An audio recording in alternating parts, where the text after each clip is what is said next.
Hello, ladies and gentlemen, and welcome to the Discriminating Gamer. Say, where do bad rainbows go? To Prism! But it's only a light sentence.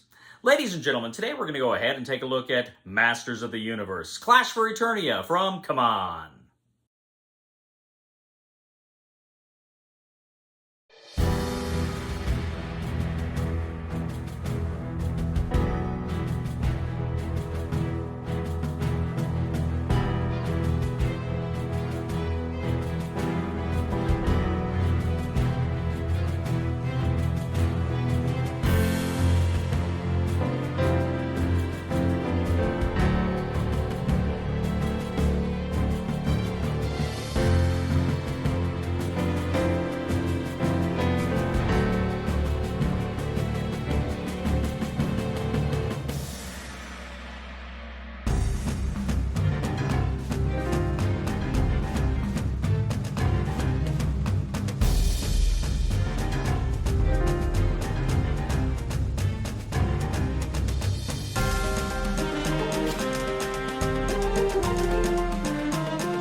We'll get back to the review in just a moment. I want to take a minute to ask you to check out my other channel, that is Cody Carlson, PhD, where we talk about history, books on history, military history. I even post some of my lectures for my classes on there. Please check that out. Please subscribe to that channel. And now, back to the review.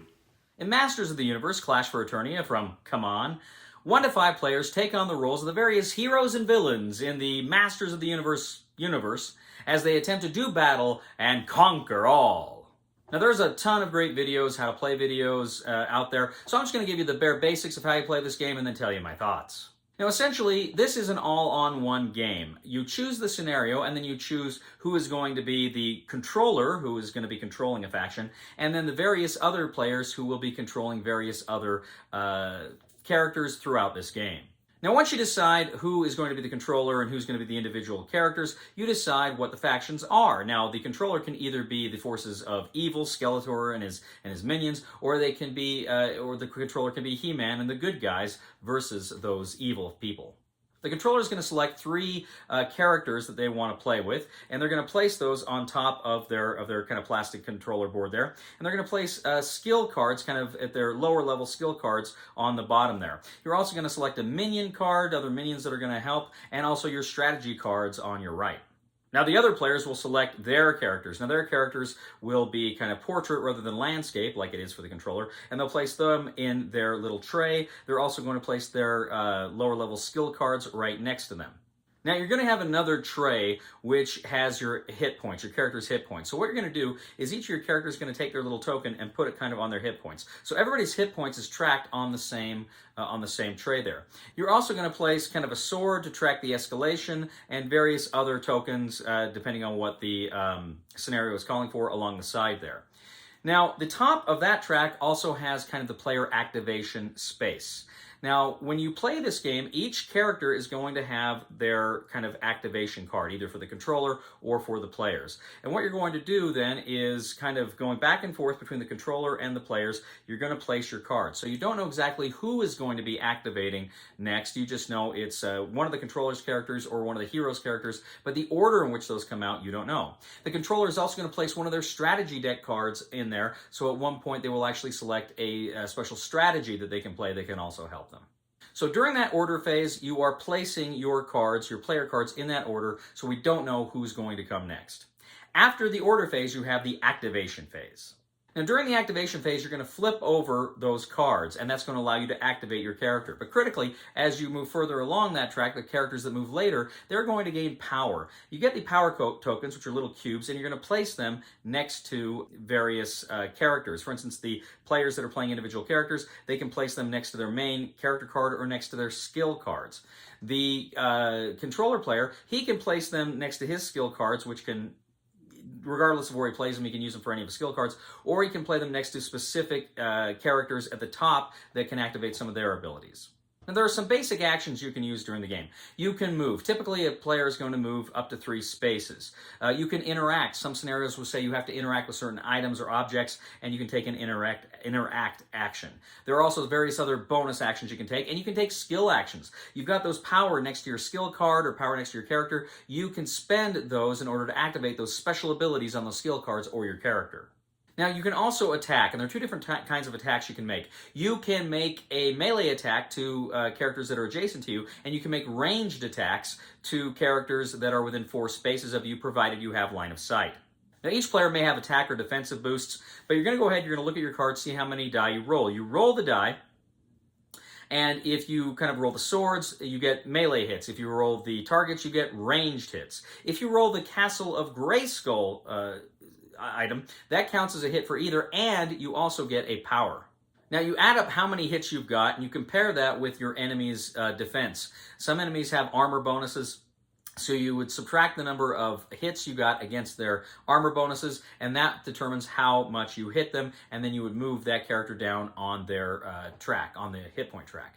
Now, throughout the game, as the various turns are going, you're moving the He-Man sword down the track, and at various times, it's going to allow you to activate your skills. You can upgrade your skill cards. You can be the controller or the enemies. You can upgrade your skills, and you can use your power to activate these more powerful skills as the game progresses. So you and your friends, you are engaging the activation phase. You're selecting which cards you want to play. You are going ahead and moving your characters. You are attacking ranged and melee with your characters. You are conducting all sorts of skills with your characters, paying power for them, and you are trying to achieve your objectives. Now, depending on the scenario, whichever side reaches their objective first wins. Masters of the Universe, clash for Eternia. So growing up, I was a G.I. Joe kid. I always loved G.I. Joe. I collected G.I. Joe. At one point, I think I had nearly everything. I really, really loved G.I. Joe. That was my bag. But I had friends that had He-Man, and I always really liked He-Man. I had fun playing. It was kind of fun to go from this kind of war universe of G.I. Joe to this fantastical realm. I remember a good buddy of mine when I was really young had the Castle Greyskull, and I was amazed with that trap door. Oh, I worked up so many scenarios where people would come to see Skeletor and he moved his chair and the trap door happened. It was fun. I really liked that. And of course, I always watched the cartoons. I loved the He-Man cartoons growing up, and it was always a lot of fun. So I was really excited when I saw that CMON had announced this game. It looked like it was going to be a very cool and interesting experience. So I reached out, and the good people at CMON sent me a copy of Masters of the Universe Clash for Eternia. And I got together with some friends, and we kind of played it back and forth. And I got to tell you, the thing that really struck out to me, well, there's a couple things that really did. Now, first of all, usually when you play a one versus all game, it's the sides are set, right? It's the bad guys the one, the good guys are the many, or vice versa. Usually it's the bad guys the one, and the good guys are the many. I'm thinking, Conan and Batman, Gotham City Chronicles, or the animated series Shadow of the Bat, or, even something like Fury of Dracula, the one's the bad guy. The campaign for Imperial Assault, right, before the app. So that's kind of the way it is. And what's cool about this game is, depending on the scenario, you can choose. Do you want the controller to be He-Man and his friends, or do you want it to be Skeletor and his friends, or any combination of characters from the good side or the bad side? So that's really good. I really like that you have that option to decide which side you're playing. It's something unusual, something I don't think I've seen in a game before. I could be wrong, but it just seems like the sides are always set. Here you can choose the sides in this, and I really like that. But also, too, just generally, the system itself is a lot of fun. I really like... Now, this is a brawler, and brawlers generally are not my favorite kinds of games. But this is cool because, first of all, I really like the activations. I really like the back and forth of, okay, I know the order my guys are going to fire, but I don't know them, and so they can screw up each other's plans. You can screw up the other side's plans by activating in sequentially. So you're kind of thinking, you're trying to outthink the other player, and there's a bit of bluff and double bluff there as well. So I like that. I thought I got a good kick out of that. the way you handle power and the way you manage power, and you can put power next to your skills or next to your character, and then you get some really cool abilities. And in a game like this, that's what you want. You don't just want everybody doing the standard thing again and again, or one or two standard things. You want a lot of variability, and you want a lot of options. And sometimes you play a game to win, and sometimes you play a game just to do cool stuff. And this is a game you can do a lot of cool stuff. So I really like this power system, which I think is really well done. I was a big fan of the way that worked as well. Now, if I have any criticisms of the game, I do have, really, it's just one, and it's kind of minor, and that is, this is a game where you kind of got token overload. There's just a massive amount of tokens, and I kind of feel like, yeah, did you really need to have that many tokens here? So that was something that kind of bummed me out. But generally speaking, I and my friends really like this system. It's a good, clean game. Fairly easy to learn, although I would say there was some ambiguity about which sides of the skill cards were the underpowered side, because it's not immediately apparent, and it kind of says it in the rules kind of quickly, but it would have been cooler if there had been something printed on the card saying, you know, start, you know, or upgraded. I mean, that would have been very helpful. I wish they would have done something like that. So I guess I have two criticisms.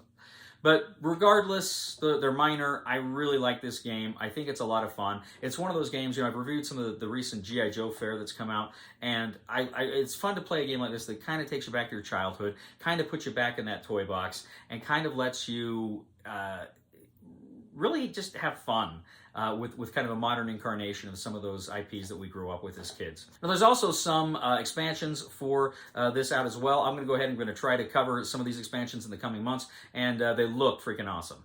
So, recommendation for from the Discriminating Gamer for Masters of the Universe Clash for Eternia is buy it. Well, thank you once again for joining us today on The Discriminating Gamer. As always, we ask you to please leave a comment for us on YouTube, on Board Game Geek, on our Facebook page, or on thediscriminatinggamer.com. We'd ask you to please like us on Facebook, subscribe to us on YouTube, and follow us on Twitter. I'd also ask you, ladies and gentlemen, to please check out our other channel, that is Cody Carlson, PhD, where I talk about history and military history, books on history. I'm currently uploading my World War II lectures onto that channel. If that's something you're interested in, please subscribe to that channel. That would mean a lot to me. And please, please, please give a thumb to this video on Board Game Geek. That helps us out a lot as well. Also, if you're a fan of the channel, please click on the super thanks button on this video and leave a contribution. We would really appreciate that as well. You know, ladies and gentlemen, I was recently looking at the periodic table, and do you know what AH is the atomic symbol for? The element of surprise. Please somebody help me on my feet again, and I don't know where I'm going, and I don't know where I've been. Please somebody help me on the solid ground. It's a long time, and I'll be dying. Once a year I wind up in the band. My name is Cody, and I am very excited because today we're going to take a look at the board game that is based on my very own autobiography, Cody Dazzle Me! Now, this game was originally created... No, let's do Zombicide! Sean, I think the people really want to see... come on! Zombicide! Let's do Zombicide! Sean, can we do this another time? Because, you know... You know what? We're doing Zombicide.